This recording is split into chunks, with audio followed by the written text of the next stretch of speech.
Hi, മൂന്നാറിൻ്റെ നല്ല beautiful ആയിട്ട് കാണാൻ വേണ്ടിയിട്ട് KSRTC ഇറക്കിയ ഡബിൾ ഡെക്കർ ബസ്സാണ് ഇപ്പോൾ വാർത്തകളിൽ. എങ്ങനെയാണ് ബുക്ക് ചെയ്യുക, എന്തൊക്കെയാണ് കാഴ്ചകൾ എന്നൊക്കെയാണ് നമ്മൾ ഈ കുഞ്ഞു വീഡിയോയിൽ കാണാൻ പോകുന്നത്. ഈ ബസ്സിൽ എത്ര പേർക്കാണ് സഞ്ചരിക്കാൻ കഴിയുക? 38 പേർക്ക് അപ്പർ ഡെക്കിലും 12 പേർക്ക് താഴെ അതിൽ ലോവർ ഡെക്കിലും. അതിൽ ബെസ്റ്റ് അറിയാലോ അപ്പർ ഡെക്കാണ്. അതിന് പക്ഷേ റേറ്റ് കൂടുതലാണ്. 400 രൂപയാണ് ഒരാൾക്ക്. ലോവർ ഡെക്കിൽ 200 രൂപയുള്ളൂ. ഏത് വഴിയാണിത് പോകുന്നത്?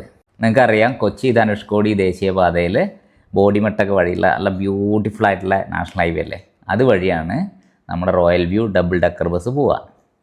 KSRTCയുടെ മൂന്നാർ ബസ് സ്റ്റാൻഡിൽ നിന്ന് സ്റ്റാർട്ട് ചെയ്തിട്ട് ഗ്യാപ്പ് റോഡ് വഴി ഒക്കെയാണെന്നാണ് ഇപ്പോൾ കിട്ടിയ വിവരം. ഏതാണ്ട് 25 കിലോമീറ്ററാണ് ഈ ദൂരം.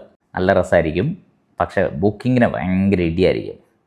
ഈ റോയൽ വ്യൂ ഡബിൾ ഡെക്കർ ബസ്സിന് ഒരു ദിവസം 3 ട്രിപ്പാണുള്ളത്. 9 മണിക്ക്, 12:30, 4 മണിക്ക്. ഇതിൽ നിങ്ങളുടെ സൗകര്യം പോലെ ട്രിപ്പ് ചൂസ് ചെയ്യുക. ഞാൻ പറയുമ്പോൾ 4 മണിക്കുള്ളതാണ് ഏറ്റവും ബ്യൂട്ടിഫുൾ ആയിട്ടുണ്ടാവുക. ടിക്കറ്റ് എങ്ങനെയാണ് കിട്ടുകയെന്ന് വെച്ചാൽ ഓൺലൈനിലാണ്.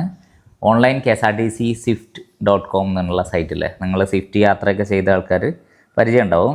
ബസ് ബുക്കിങ്ങിന് ഓൺലൈൻ KSRTC.swift.com വെബ്സൈറ്റിൽ കയറുക. അപ്പോൾ നിങ്ങൾ ബുക്ക് ബസ് ടിക്കറ്റിൻ്റെ അവിടെ ട്രിവാൻഡ്രം അങ്ങനെയുള്ള സാധനമൊക്കെ വരും. അവിടെ മൂന്നാറിന്ന് ടൈപ്പ് ചെയ്യുക. മൂന്നാറിന്ന് ടൈപ്പ് ചെയ്യുമ്പോൾ Munnar royal view double deck എന്ന് വരും. സൈറ്റ് സീയിങ് ഇവിടെ ഇപ്പുറത്തും കൊടുക്കുക. എന്നിട്ട് നമ്മൾ നമ്മുടെ സ്യൂട്ടബിൾ ആയിട്ടുള്ള ഡേറ്റും ചൂസ് ചെയ്യുക. അത് കഴിഞ്ഞിട്ട് സെർച്ച് ബസ്സസ് കൊടുത്താൽ 3 ബസ്സിൻ്റെ ടൈമിങ് കാണാൻ പറ്റും. അതിൽ സെലക്ട് സീറ്റ് കൊടുക്കുക. ഞങ്ങൾ നേരത്തെ പറഞ്ഞു 400 രൂപ ഡബിൾ ഡെക്ക് മുകളിലുള്ളതിനും 200 രൂപ താഴെയും. പിന്നെ pickup and drop of points കൊടുക്കുക. അത് മൂന്നാർ KSRTC BS എന്നുള്ളത് കൊടുക്കുക, അതായത് KSRTC ബസ് സ്റ്റാൻഡ്.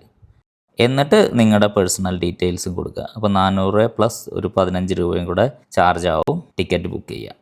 അപ്പോൾ മൂന്നാറിൻ്റെ റോയൽ വ്യൂ ഒക്കെ എൻജോയ് ചെയ്തിട്ട് ഡബിൾ ഡെക്കറിൽ നല്ല കിട്ടില്ലെന്നൊരു യാത്രയൊക്കെ ചെയ്തു തരിക.